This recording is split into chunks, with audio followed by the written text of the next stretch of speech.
Hello, welcome to the queue. Final video for Operation Skyhook.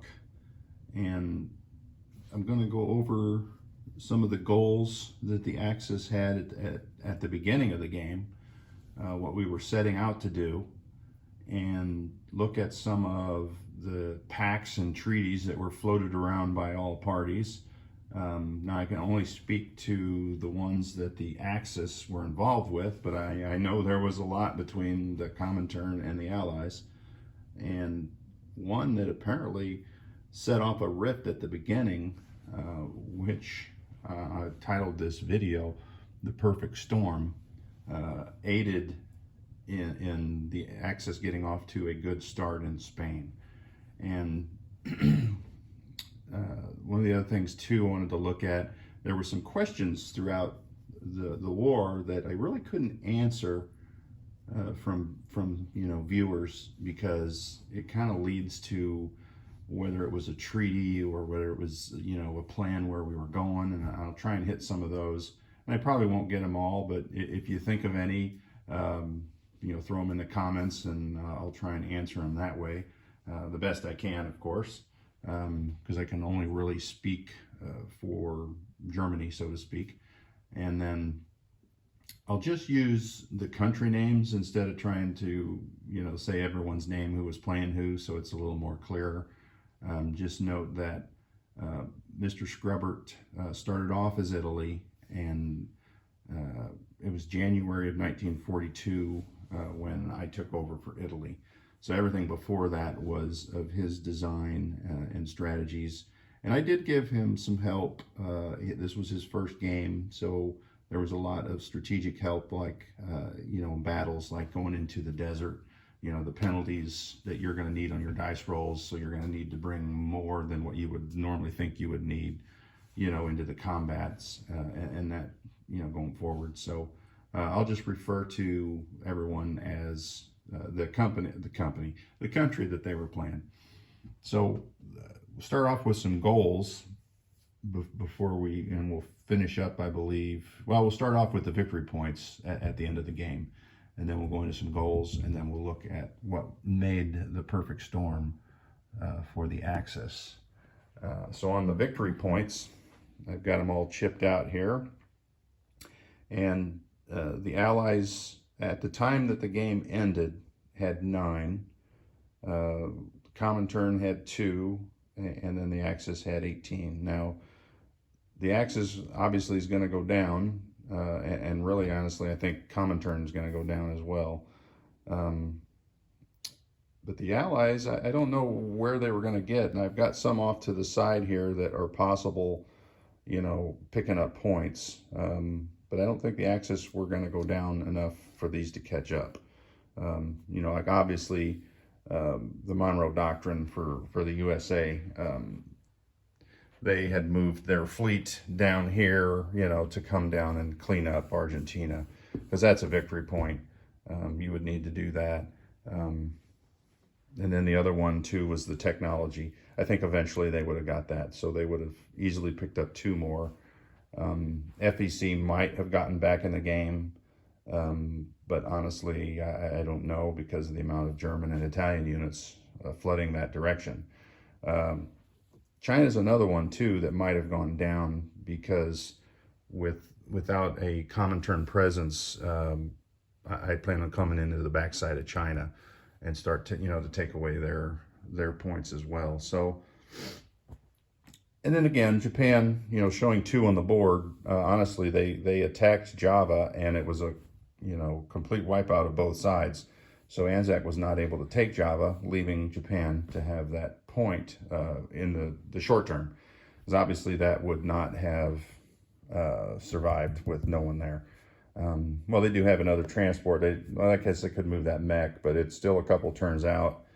And either way, I think there's no way for Japan to reinforce that. So I don't see that Germany or Italy getting any transports and that kind of stuff down there. However, they were going to be freed up to bring more subs and planes, into the Indian Ocean to kind of deal with the Anzac Navy, which, they made their last-ditch effort attack on Calcutta just because it was the last turn of the game. But they could have waited. I say they could have waited for these guys to catch up. Who knew that Anzac would come out of that with no guys? So now they're turns away from getting any sort of counterattack on Calcutta, which gives Italy and Germany time to get up in there. So who's to say that FPC would have came back onto the board to, you know, get that victory point? I don't know. But either way, I don't think it would have been enough. Japan obviously loses this one, and maybe Tokyo. I mean, I don't have them on the board, but the amount of heavy bombers that had flooded the Pacific theater could have really just raised those factories to the point where they could really only build militia, allowing the U.S. maybe to bring in a naval amphibious force. Would have to be sizable, because there's quite a few guys there in Tokyo, but if the game had gone long enough, you know, maybe that could be accomplished. So looking at the goals, Germany's goals obviously were submarine warfare. I wanted to punish not only the British convoy lines, but, you know, Far East Command and Anzac. And I really had more ideas of getting more subs into the Indian Ocean and South Pacific, because I wanted to kind of prevent, you know, these ships from all accumulating. However, as the game unfolded and this convoy line was closed when Cairo or Eastern Egypt fell, it didn't seem like a viable choice, so I kind of sent them back this way into Africa, while always maintaining a few subs. I don't know that I purchased subs every turn, but the goal was to keep the subs out of harm's way. So the only risk that my subs took were on attacks. I think I lost one attacking British destroyer, and I think I lost one or two more where I was convoying in sea zones where there were escort ships. And really that's the only way. I wasn't going to sit any subs parked next to carriers or you know, planes that could easily go on to combat air patrol and sink them. I didn't want to waste subs, even if that turn they really didn't do anything. I wanted to keep the amount of subs on the board that I could, because as you can see later in the game, when America started lend-leasing, I wanted to block all those avenues, and really it's not a block, it's interdiction. They had an opportunity to get through. Like they were sending stuff to London, and I think I sank some of their lend-lease up there. But then on the far side of the board, they got their lend-lease through on a roll. Oh no, it was to Russia at the end. They went north and ran that blockade and got through with a heavy bomber, obviously. I'm sure that one was coming to bomb Germany somewhere. So those were my two goals with the submarine warfare, was to interdict lend-lease, because U.S. sits in that turn between the mid-30s and when they get to wartime income, and they just kind of lend-lease the tar to all you know, Britain, Free France, you know, whoever. And that's really where they get built up. Those extra units really helps them out. So the goal was to try and at least, you know, get interdiction rolls to shut that down. And I think that worked pretty good. I think the convoying worked pretty good, reducing British money income.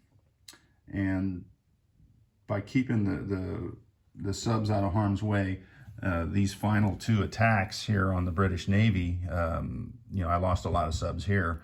I think maybe two there, but either way, I had the subs to soak up some hits instead of my fighters and jet fighters and aircraft. So that's the third goal of the subs. Now, one that I didn't intend and really didn't realize until the game was going was stopping the strategic naval movement.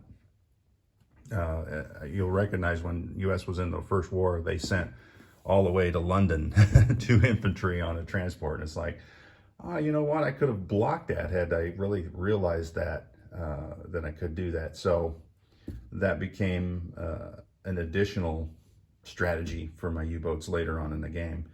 And in that whole aspect of reducing Britain's income and shutting down units was to also conquer Britain.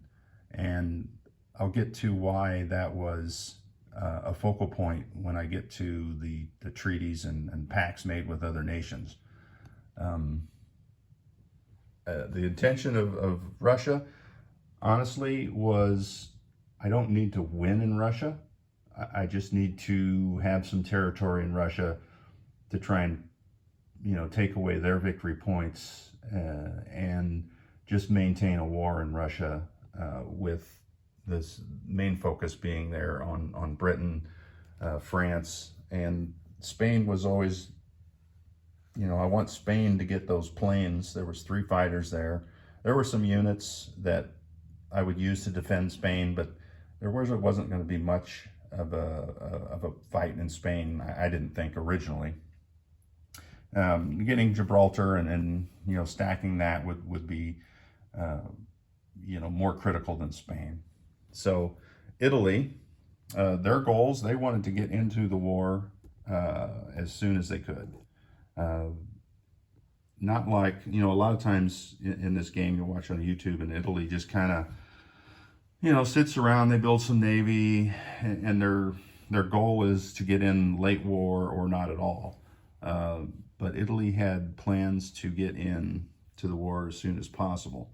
And the units, the transports and Marines that were purchased early on was probably more than, if I was playing Italy from the beginning, probably more than I would have done. However, it did work out for us. Another aspect of the perfect storm, because when Germany went to war against France, and then we had these Vichy French rolls that in the Med all went Vichy. A little different story down here south of the Sahara, but the important ones here in the Med all went Vichy. Italy was in a position, and I was going to suggest, say one of these or 2 of these would have went Free France. He had those transports and Marines to come in and quickly squash any Free French units, territories, so that we can end, the Free French thorn in the side of Africa. Now Vichy was able to march, all the way across here and push them out. And the downside for Vichy is they can't go into, even if, Italy has Sudan, they can't go in there. So they're kind of limited on what they could do. There was never any real attack here for Vichy. They've got these units up here that could come down here easily, but that's not going to defeat Vichy there. They were more sitting there to come back to help defend southern France in case of an Allied incursion there. And that's not really part of Italy's goals, but that I kind of forgot to mention what Vichy was going to do. So when all this went Vichy, another part of the perfect storm, that freed up all those Italian units to attack, to come over here and to take Britain. And I believe they took all 3 of these territories on that turn that Italy went to war. And I think there was some ships here that were destroyed, but then there was another big naval battle here. And then finally the Allies threw some ships into there and finished off the Italian fleet, which, is being resurrected slowly. So Italy's goals really were to deal with any Free French and then give the British, a headache. And it turned out that they didn't need to deal with Free France at all. There was a lot of buildup here, and I really think he wanted to take out Abyssinia for reasons. I think from the beginning of the game, Italy always wants to do that, and I think he was trying to do that as well. But honestly, they're sitting there. To me, they weren't doing anything. There was a little bit of action, with Free France here and there, and they actually came down and liberated, one of these territories for Britain. But Japan quickly took it back, and then, Italy forces came down to assist if they needed to be. So that was kind of Italy's goal. And then their goal changed, when I took over. By the time that was, Africa was pretty much secure. I didn't see a need to come down here and get Belgian Congo. And the main focus here was in the Middle East, having Italy deal with the Russian forces in the Middle East while the Germans concentrated a little further north. And then whatever's left will funnel into help Japan here in India. So they kind of had their initial goal was accomplished with ease, and then their secondary goal that kind of developed as the game developed. Because the threat, Japan of holding on to India, which I wasn't sure they were going to, but they did. So, and I think they'll hold on to it long enough, like I said, for these Italians and these Germans to come down and funnel in there. We've got railways built, to facilitate some other units getting in there quicker. Japan's goals. Now, this is an interesting one, because Japan's goal was to keep the United States out of the war as long as possible. And he did that, came into China and, gave the U.S. their minimal amount of points. Really gobbled up all of the Chinese points with the exception of Yunnan and Senshi. So he had a base of points going there. So I, at one point, and I don't remember which turn it was, I asked him about, almost knocked that over, the Dutch East Indies. I thought, it's like, well, when are you going to actually go for that? And he kind of tells me, oh, you know what it was? It was the turn where the Allies get to start rolling, where U.S. and Russia start to get rolling a dice for income. I think that was July 39. I asked him, I says, when do you plan on taking out these islands? And he says, well, maybe next turn or 2 turns from now. And this was the beginning of the July 39 turn. So I was trying to coordinate so I had the forces in place to take out the Netherlands after that, because I don't want to take it out before it and give Britain all those money, or at the same time, I would take it out Netherlands, but before. Well, you know what? That would be a declare war on Britain, so I couldn't. That's why I was wanting to hit the Netherlands after the Dutch East Indies fell. Lo and behold, Japan's turn comes up, and he's decided to take them now. It's like, oh no, okay, no harm, no foul. It's 2 dice for the United States. It could be, wimpy rolls. But it's not really in line with keeping the U.S. out of the war. Well, lo and behold, the U.S. has 2 dice rolls for the Dutch East Indies, and then it has their first income increase dice roll.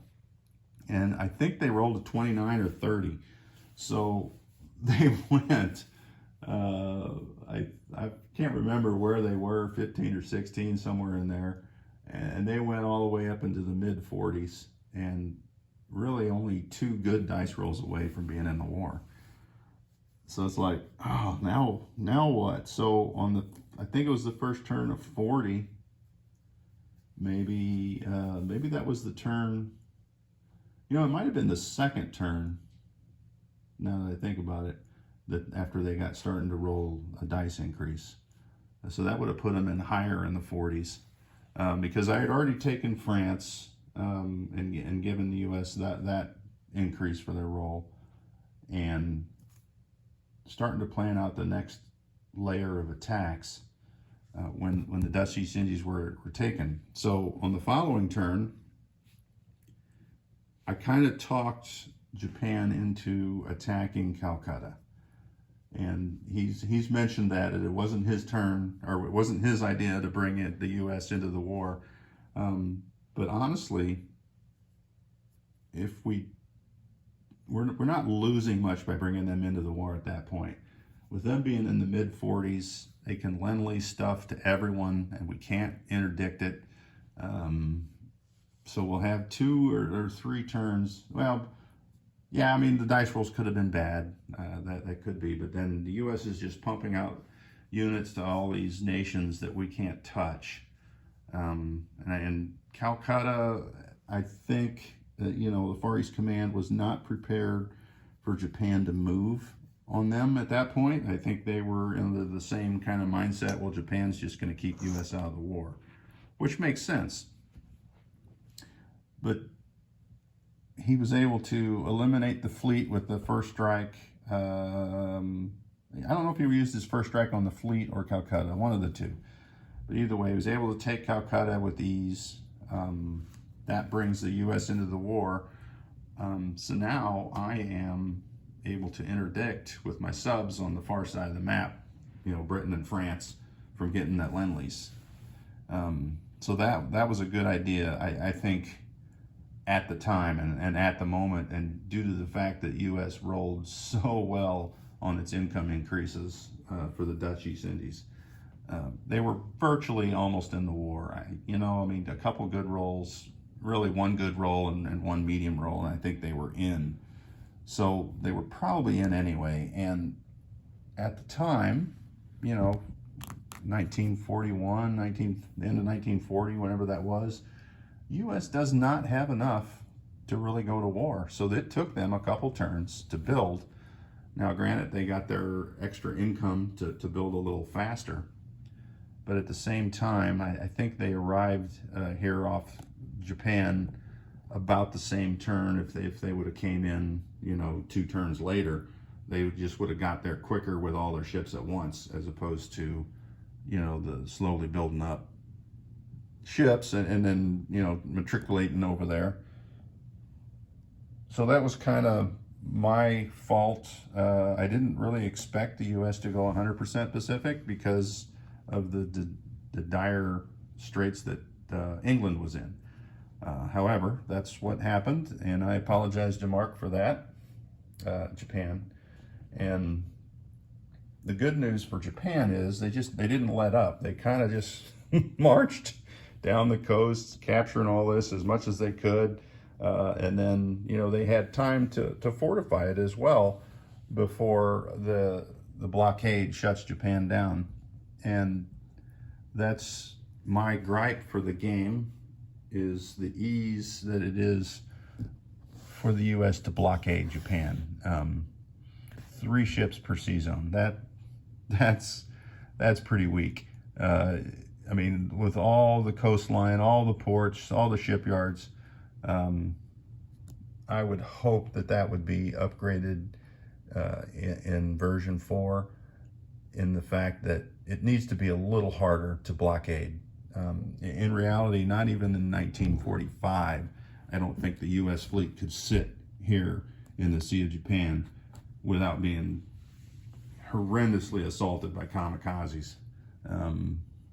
I don't think it would have been possible even then, because if it would, then there would be no need for the atomic bombs or the planned, invasion of Japan. So I think that should be altered. Maybe a 3rd sea zone. So now you need 9, but even then, 9 is pretty weak.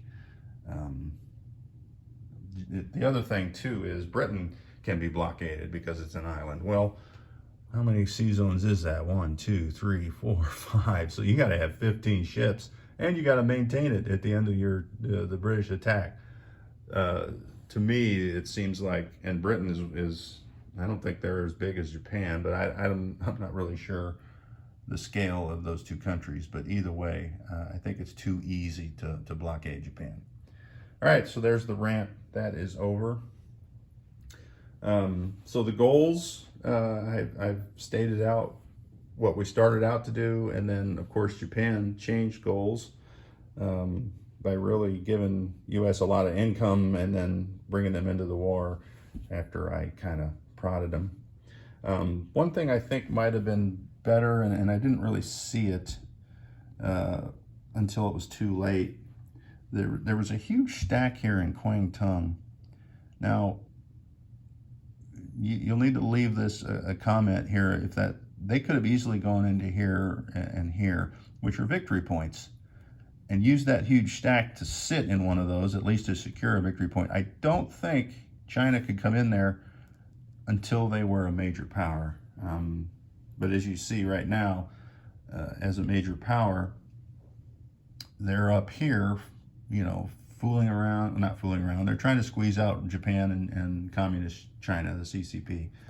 But had there been a stack of Japan here, they couldn't really have left that undefended like that. So I think that really changes the game for Japan, or for China, because, and this is where I want to hear a comment, can China come into Anantonka before they're a major power? I don't think they can. I don't think they can leave the Chinese mainland until they're a major power. So, but I didn't see that till it was too late, and I would have suggested to Mark, you know, hey, maybe move that force down there. Maybe that would have got a victory point, or at least amassed enough forces to have to come here to take that, so that they couldn't maybe get that big. I don't know. Just a thought. Like I said, I saw it too late, so I didn't even bring it up. Looking at the treaties that created the perfect storm here, the first treaty that was brought to us by the Comintern was, let's do a non-aggression pact, and sign, we'll sign the Molotov-Ribbentrop Pact, but let's expand it in that Germany and Italy will not declare war on Russia until 1943. In return, there'll be no reinforcing of Spain by the Comintern, which, as it turned out, they didn't have the money to anyway, because they were lend-leasing to China. They were building major factories, so they didn't really have the money. So it was kind of a shadow pact. They didn't really plan on sending anything to Spain, I don't believe anyway. However, it allowed Germany to focus on Britain, focus on the subs. I was going to bomb British factories and all sorts of chaos, but it ended up turning into more of an invasion of England. And so that very first pact that we decided was over Spain, and the perfect storm starts right in Spain. The second pact that we were involved with was Abyssinia, and France wanted to put units there because when Vichy France is formed, this is automatically French. So they had built up this port to a major port, with the hopes that this territory, which I think is combined with Madagascar and an island, would go free France. And then now you've got your major port, so you can lend-lease larger units in there to free France. Now I was having subs sitting there to interdict, or ready to interdict if that was the case, but this went Vichy, so that kind of really destroyed that plan. Good plan though. I mean, if it worked, I think maybe I wouldn't have put French infantry there, so that you built that port, and then that goes Vichy, well, then you just walk on and that's free. I think the gamble with the 2 infantry there was too much. So anyway, in order for the Axis, well, mainly Italy, to agree here, the Allies were going to send the supplies to nationalist Spain. So they were going to get, I think it's $2. So they were going to get their $2, and then, they could upgrade a militia to an infantry. So at the same time that was going on, the Comintern and Allies were attempting a pact of their own that I think did not go well. I think maybe it was slanted towards the Comintern, so the Allies did not want any part of it, which brought some anger. Well, I would say anger. Brought Russia to end this war quickly by a massive attack, on the nationalist forces there. The Republicans did. And another fortune of war in the perfect storm was the dice rolling for that battle was horrendous. I think the Republicans hit once, and then the Spanish National just about wiped them out on round one. So then the war for Spain ended really quick, and before a lot of resources from Germany and Italy were pumped in. Now, we weren't going to send a whole lot more than we did because we had that agreement with Russia. So I thought what we had in there probably would have been enough to eventually wipe it out, but it ended even quicker, on that attack by the Republicans. Now, I don't recall what that treaty was. I think it was Russia wanting to send aid to France in return for something a lot more, and I don't know the details, but whatever it was, it facilitated the end of the war in Spain quicker than it would have normally. So another, like I said, another part of the perfect storm. And honestly, the second part of the perfect storm, the Abyssinian Pact, now it went free France, but like I said, all these rolls here in the mid, this wasn't Italy, I don't know where that marker went. All these rolls here in the mid went Vichy France, and Syria as well. So that really was helpful for the Axis, A, in that they didn't have to attack them, and B, that all of a sudden these weren't just being chocked full of lend-lease and building infantry because they would have had more points. The Free France only had these 2 points for the whole game, so the 2 IPPs a turn. So they really couldn't build much, and they did get some lend-lease through. They had some ports here that they were, I think a tank came through. I'm not sure what else came through down here in the south. But like I said, this all going Vichy was huge for the Axis. Other treaties, I know Japan had a treaty up here with Russia, non-aggression, and then it turned into, hey, I'm going to take your territories, but I'm going to give you $6. So Japan collected $6 and Russia marched into all these territories up there. And then it shortly turned into, hey, I'm just going to attack you and we're going to forget everything that happened. So there was some treaty backstabbing that went on. And then, of course, Japan at the end started taking Russian territories, but they weren't going to take many. So that's how that went. I don't know that really had much of an effect on the game, but I think those first 2 packs that we had here in Abyssinia and Spain really got the Axis off to a great start. Now, there were other packs that we were involved in talks with the Allies and the Comintern that we did not sign up for, and it never hurts to ask or to put forth a pact with another nation. Now, I think had Russia maintained their end of the bargain and not attacked, well, they attacked Italy right off the bat, maybe even at the end of 1940 here in Baghdad, and I think there was a little back and forth between the two, countries early on. But the bigger thing here was Russia declaring war on Germany, and I believe it was the end of 1941, so it was a full 2 years before. And in some aspects, I get that, because a lot of times in this game, you're going to have one side get really strong really fast and the other two sides, team up.